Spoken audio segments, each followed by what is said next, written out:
नमस्कार दोस्तों। तो फाइनली लंबे इंतजार के बाद सीएए पूरे देश में लागू हो ही गया, लेकिन जिस दिन से सीएए लागू हुआ है पूरे देश में अफवाहों का बाजार गर्म है। लोग तरह तरह की बातें कर रहे हैं कि भारत के मुसलमानों की नागरिकता चली जाएगी, उनसे पेपर मांगे जाएंगे। लोगों को तरह तरह से भड़काया जा रहा है। पूरे देश में एक खास वर्ग के द्वारा, राजनीतिक पार्टियों के द्वारा तरह तरह के तरीकों से विरोध किया जा रहा है। कई जगहों पर तो आगजनी भी देखी गई है। लेकिन समस्या ये है कि इतना ज्यादा विरोध करने का आखिर कारण क्या है? विरोध सही भी है या नहीं? कहीं ऐसा तो नहीं है कि विरोध सिर्फ राजनीतिक ही है? लोगों को कहीं उकसाया तो नहीं जा रहा है? और ऐसा क्यों है कि एक खास वर्ग के द्वारा ही विरोध क्यों हो रहा है, जबकि सीएए तो पूरे देश के नागरिकों पर लागू होगा, हर उस व्यक्ति पर लागू होगा जो भारत में अवैध तरीके से रह रहा हो। मतलब इसका किसी भी खास वर्ग से कोई ताल्लुकात नहीं है, लेकिन फिर भी अज्ञानता के कारण,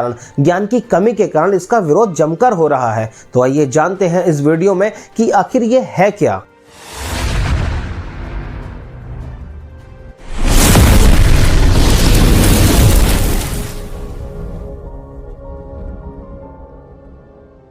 शुरू करते हैं 26 जनवरी 1950 से, जब भारत का संविधान लागू हुआ था। संविधान लागू होने के साथ ही ब्रिटिश भारत में जन्म लेने वालों को उसी दिन से नागरिकता मिल गई थी। लेकिन जो लोग पूर्वी रियासतों के निवासी थे उनके लिए 1955 में नागरिकता कानून बनाकर उन सबको भी नागरिकता दी गई और इस कानून में समय समय पर संशोधन भी किए गए। 1986, 1992, 2003, 2005 में गोवा, दमन दीव, दादर नगर हवेली, पुडुचेरी के लोगों को भारत की नागरिकता दी गई। इसके अलावा बांग्लादेश और पाकिस्तान के साथ भारत के जो भूमि को लेकर विवाद थे उनको सुलझाया गया और भारत में मिलाए गए क्षेत्रों में रहने वाले लोगों को भारत की नागरिकता देने का प्रावधान भी किया गया। यहाँ एक बात जानना जरूरी है, नेहरू लियाकत समझौता, जिसके द्वारा यह प्रावधान किया गया था कि भारत और पाकिस्तान अपने अपने अल्पसंख्यकों को संरक्षण प्रदान करेंगे। लेकिन यदि पाकिस्तान अपने अल्पसंख्यकों को संरक्षण देने में फेल हो गया तो क्या पाकिस्तान में प्रताड़ित अल्पसंख्यकों को स्वीकारना हमारा संवैधानिक दायित्व नहीं है?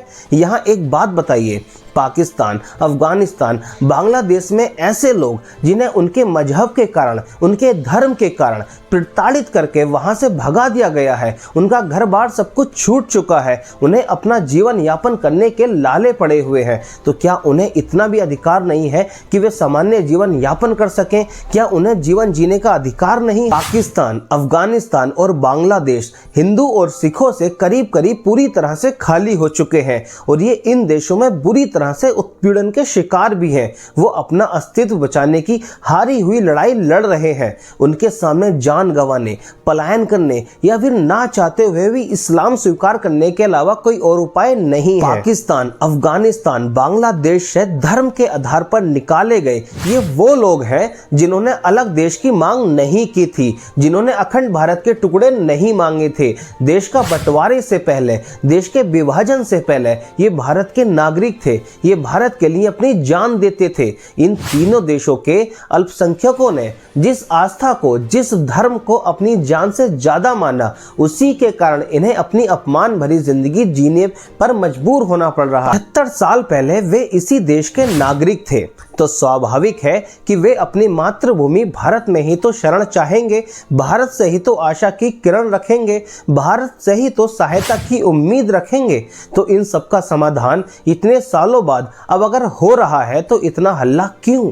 भारत में आपने कभी नहीं सुना होगा कि किसी अल्पसंख्यक पर कोई अत्याचार कभी किसी ने किया हो, लेकिन ये तीनों देश अपने अल्पसंख्यकों की रक्षा करने में फेल हुए। इसलिए भारत का कर्तव्य था कि भारत नागरिकता कानून में आवश्यक संशोधन करे और भारत ने अपना कर्तव्य बखूबी निभाया। यहाँ समझने वाली बात यह भी है कि यह नागरिकता कानून तीनों पड़ोसी देशों के मुस्लिमों को सीधे भारत की नागरिकता हासिल करने की सुविधा नहीं देता, क्योंकि मुस्लिम पाकिस्तान, अफगानिस्तान और बांग्लादेश में बहुसंख्यक नागरिक हैं और इस कानून से किसी भी भारतीय अल्पसंख्यक, विशेषकर मुस्लिम की नागरिकता किसी प्रकार से प्रभावित नहीं होगी। ये कानून किसी की नागरिकता नहीं छीन रहा है, बल्कि वंचितों को नागरिकता दे रहा है, उन्हें सम्मान के साथ जीने का अधिकार दे रहा है। और बड़ी बात यह है और बड़ी बात यह कि ये कानून किसी को भी बुलाकर नागरिकता नहीं दे रहा है, बल्कि जिन्होंने 31 दिसंबर 2014 तक